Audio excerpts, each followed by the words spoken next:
अब हम देखते हैं कि वो अपने रूम में बैठी थी और सैड थी। तभी उसे अपने कज़न की बातें याद आने लग जाती हैं, जो वो अपने कज़न को समझाने की कोशिश करने लगती है कि ये सब कुछ किस वजह से हुआ।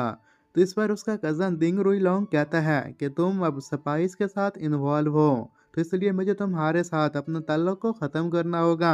इन्हीं बातों को याद करते साथ ही वो सैड बैठी थी और कह रही थी कि मेरे सारे के सारे ड्रीम्स ख़त्म हो गए। अब मुझे पता चल गया है कि इंसान की लिमिट्स होती हैं, तो मुझे अब उन लिमिट्स की समझ आ गई। अब वो वक्त आ गया है कि मुझे अब जागना होगा और समझना होगा कि इधर उधर क्या चल रहा है। जब मेरा सारा फोकस मेरे कज़न के ऊपर नहीं होगा, तभी मैं देख पाऊंगी कि मेरे अंदर जो दर्द छुपा है वो कम हो जाएगा। वो तो ये बातें सोच ही रही थी कि तभी ऊपर से वो चैन आ जाता है और उसकी फोटो को उठाते हुए उसे कहता है, कज़न तुम क्या ऐसे ही जा रही हो? वो चैन को वहां देखते साथ ही वो हैरान हो जाती है और कहती है, क्या तुम यहाँ क्या कर रहे हो? तो वो चैन उसकी फोटो को देखते हुए उसे कहता है, देखो अगर तुम सही से काम करोगी तो तुम बहुत शाइन करोगी, लेकिन उसके लिए तुम्हें सही प्रोफेशन को चूज करना होगा। तभी ये गुस्से से आगे बढ़ती है और उससे वो फोटो लेने की कोशिश करती है और उससे कहती है, तुम ऐसे ही मेरी चीजों को टच नहीं कर सकते। तो वो चैन मुस्कुराते हुए कहता है, देखो तुम ये चाहती हो कि लोग तुम्हें एडमायर करें, तुम ऊपर से तो सैड दिख रही हो लेकिन अंदर से तुम सैड नहीं हो, सही कहा ना? ये अपना मुंह दूसरी तरफ कर लेती है और उसे कहती है कि हाँ तुम्हें मुझसे क्या चाहिए? वूचन उससे कहता है कि नहीं नहीं, मुझे तुमसे कुछ नहीं चाहिए, लेकिन तुमने अभी जो मुझे रिएक्शन दिया है उससे मुझे पता चला है कि तुम काफी शर्मीली हो। दिंग जाकर अपने बेड के ऊपर बैठ गई थी और इसे कोई रिस्पॉन्स नहीं देते। इस पर वूचन उसे कहता है, लगता है कि मैंने तीर सही निशाने पर लगाया और तुम में अब इतनी हिम्मत नहीं है कि तुम मुझे फेस कर सको, इसलिए तुम चुप बैठी हो ना? कजन दिंग को काफी गुस्सा आ गया था और वो इसी गुस्से में कहती है कि तुम सच में काफी रिडिकुलस हो, तुम ऐसे ही किसी दूसरे के घर में घुस जाते हो और उसकी चीजों को हाथ लगाने लग जाते हो। वो चैन तुम्हें आखिर क्या चाहिए? वो चैन आगे से मुस्कुराने लग जाता है और उसे कहता है, मैं तुमसे पहले कह रहा हूँ कि तुम्हें अब डार्क के रास्ते को खत्म करना होगा और तुम्हें अब शाइन वाले रास्ते पर आना होगा, तुम्हें अब लाइट की ओर बढ़ना होगा। तुमने काफी दिन रुई लॉन्ग के लिए अपने हाथ गंदे कर दिए, अब तुम्हारे हाथ धोने का वक्त आ चुका है। तुम समझ रही हो मैं तुमसे क्या कहना चाह रहा हूँ? कजन दिंग अब अपनी जगह पर खड़ी होती है और उसे चिल्लाते हुए कहती है, तुमने ये प्रूव कर दिया है कि तुम मेरे से ज्यादा स्ट्रांग हो और अब तुम्हें मुझसे और क्या चाहिए? तुम्हें जो चाहिए था वो तुम्हें मिल गया ना? वो जैन उसके पास आता है और उसे गौर से देखता है और कहता है, मुझे तुमसे कुछ नहीं चाहिए, मैं तुम्हारे टैलेंट को काफी एडमायर करता हूँ। कजन दिंग उसकी आंखों में देखती है तो उसी के साथ ही शर्माने लग जाती है और खुद से कहती है कि इसकी आंखों में देखकर मुझे लग रहा है इसके दिल में मेरे लिए फीलिंग्स और ही हैं, ये झूठ नहीं बोल रहा। ये फिर अपना मुंह साइड पर करती है और शर्माते हुए उसे कहती है, ये सब कुछ तुम्हारी वजह से हुआ है कि मैं इस मुसीबत में फंसी हूँ।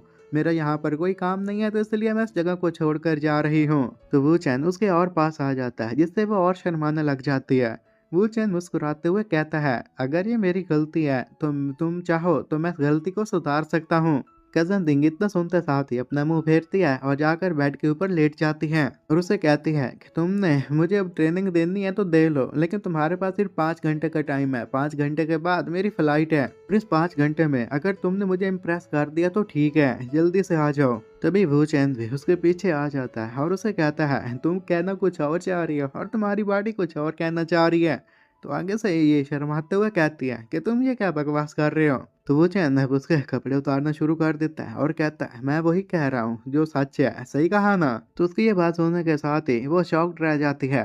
वो चैन उसे कहता है, तुम्हारी फ्लाइट 5 घंटे में है ना, तो मुझे नहीं लगता कि तुम 5 घंटों में मुझसे फ्री हो पाओगी और इस बात को लेकर मैं तुम्हें गारंटी देता हूँ। उसके बाद ही वो लोग रोमांस करना शुरू कर देते हैं और उन्हें पूरा 5 घंटे से ज्यादा टाइम हो गए थे। कजन दिंग तो काफी थक जाती है और वो कहती है कि मेरी फ्लाइट मिस हो गई, इसमें सारी तुम्हारी ही गलती है। तो वो चैन उसे कहता है कि देखो तुम्हारी फ्लाइट मिस हो गई लेकिन फ्लाइट्स तो हर रोज जाती हैं, तुम्हें जो मेरे साथ एक्सपीरियंस मिल रहा है ये तुम्हें हर रोज नहीं मिलेगा। और ऊपर से अभी तो मैंने तुम्हें सिर्फ ब्रेक दी थी, तुम्हारी ब्रेक खत्म हो गई। इतना सुनते साथ ही कजन दिंग के तो होश ही उड़ जाते हैं और वो उसे कहती है कि क्या तुमने क्या कहा? तुमने सिर्फ मुझे अभी ब्रेक दी थी, तुम्हारा काम खत्म नहीं हुआ? तो वूचेन मुस्कुराते हुए कहता है कि ये तो अभी सिर्फ प्रीव्यू था, अभी तुम्हारी रिवीजन बाकी है, तो तुम इसके लिए तैयार हो जाओ। अब उन्हें एक दिन और रात गुजर जाता है और इस सब की वजह से वो तो काफी तंग आ गई थी और उसे कहती है कि तुम पूरे एक और दिन रात तक लगे रहे, तुम भला ऐसे कैसे मुमकिन कर सकते हो? मुझे समझ में आ रहा है कि तुम उस एक्सप्लोजन से बच गए थे, ये तुम्हारी खासियत है। तभी फिर वो उठते हुए कपड़े पहनते हुए उसे कहती है कि अब मैं तुम्हारे साथ और नहीं रुक सकती, मुझे सच में स्विट्जरलैंड जाना है, मेरे अपने प्लान्स हैं। वूचेन उससे पूछता है तो तुम वापस कब आओगी? कजन दिंग उसकी तरफ देखती है और उसे कहती है कि लगता है कि तुम दोबारा मुझसे मिलने के लिए बेचैन हो। ठीक है, मैं भी अच्छे से सोचूंगी, जब मैं रिलैक्स हो जाऊंगी तो तुमसे मिलने के लिए आ जाऊंगी, तब तक तुम मेरा वेट करो। तो वूचेन मुस्कुराता है और उसे कहता है हाँ हाँ, मैं वेट ही कर रहा हूँ। फिर जैसे ही उसे एयरपोर्ट तक छोड़ने के लिए जाता है कि तभी इसे कैप्टन निंग की कॉल आ जाती है और वो उससे पूछता है हाँ बताओ क्या बात है। कैप्टन निंगी साथ में मौजूद थी और उसे कहती है कि तुम्हारी कजन की फ्लाइट तो चली गई ना, तो तुम अब वापस आ जाओ। वो चैन ने जैसे ये सुना था तो तभी थोड़ा सा हैरान होता है और फिर कहता है कैप्टन निंग, तुम हर वक्त मेरे ऊपर नजर रखी हुई हो, ये बात मुझे बिल्कुल अप्रिशिएट नहीं करनी चाहिए। तो कैप्टन निंगू से कहती है कि तुम्हें अब इसका यूज होना पड़ेगा, ऑर्गेनाइजेशन तुम्हारे लिए इसके ऊपर आंख रख रही है, इसका ये मतलब है तुम समझ लो तुम्हारे पास अच्छा चांस है। तो वो चैन परेशान होते हुए कहता है हाँ हाँ ठीक है, इस अपॉर्चुनिटी के लिए तुम्हारा शुक्रिया, अब मुझे बताओ मेरी नेक्स्ट असाइनमेंट क्या है? और बस इतना कहते साथ ही वो आकर गाड़ी में उसके साथ बैठ जाता है। तभी कैप्टन निंग अपने फोन को देखती है और उसे कहती है अगर मैं सीधे पॉइंट पर आऊं तो ये शिन लॉन्ग के एक टाइड की वजह से है, जो कि स्पेशल केस है। एक साइंटिस्ट जो कि 2 साल पहले मिस हो गया था, वो इस सब में इन्वॉल्व है।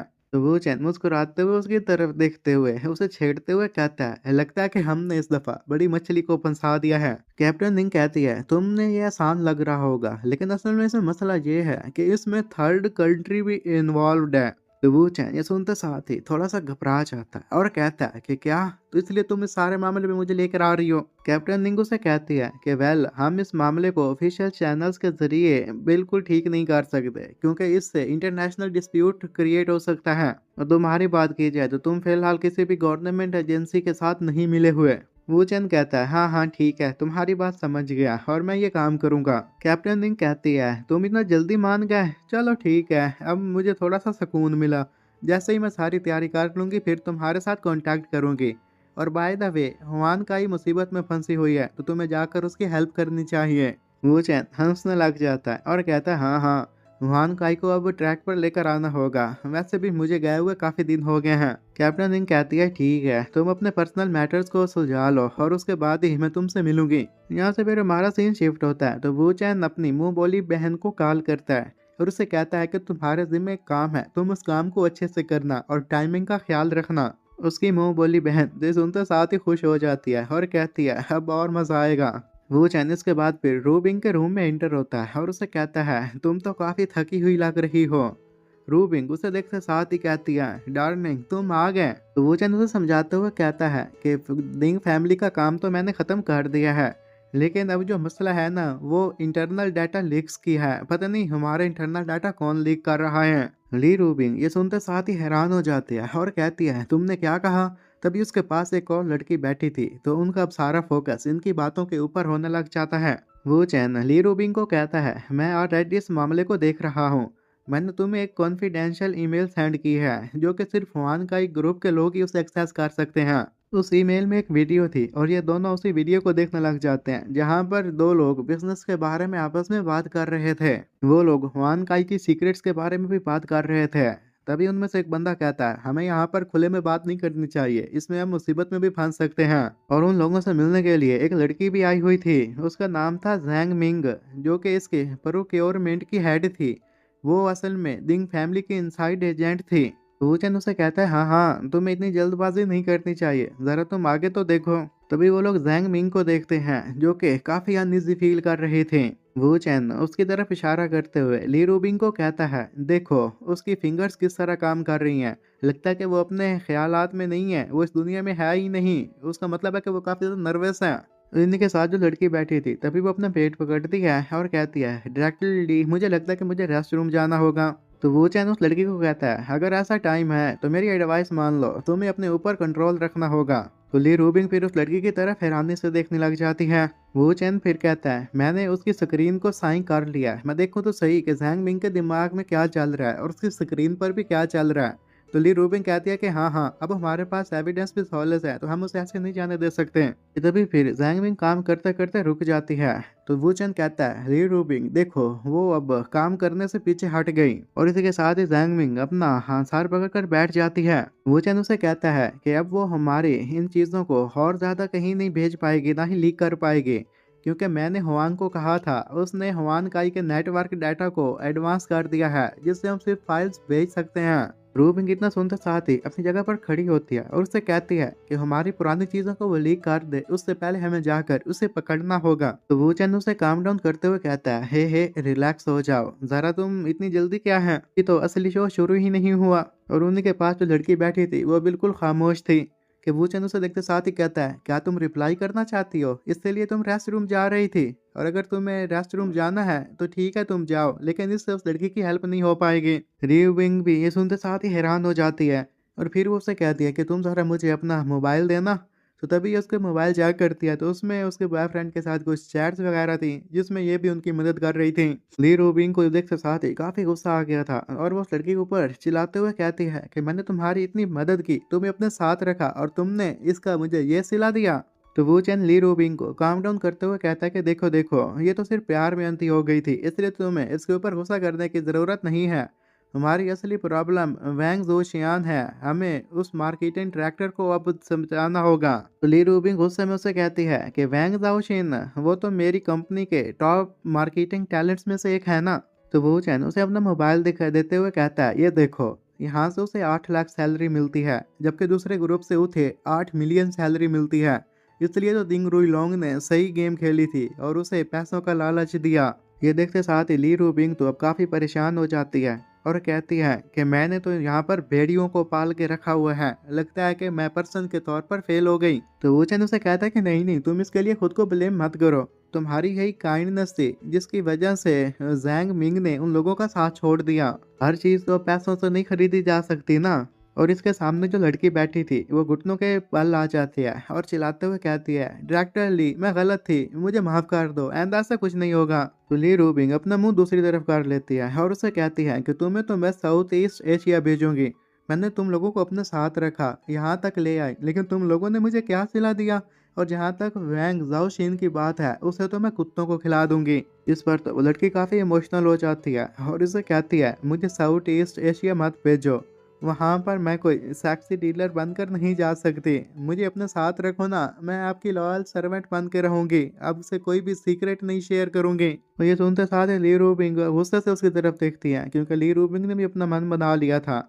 यहाँ से फिर हमारा सीन शिफ्ट होता है, हम देखते हैं कि दोनों अब बिस्तर में थे और वो कह रहा था कि जो तुमने मैंने ब्रेक दिलाई है उसका सेटल करने का वक्त आ गया। ली रूबिंग भी उसे कहती है, तुम्हारे लिए भी आज का दिन काफी मुश्किल रहा होगा, मेरे लिए भी काफी मुश्किल था, अब मैं रिलैक्स होना चाहती हूँ, तो तुम मुझे रिलैक्स कर दो।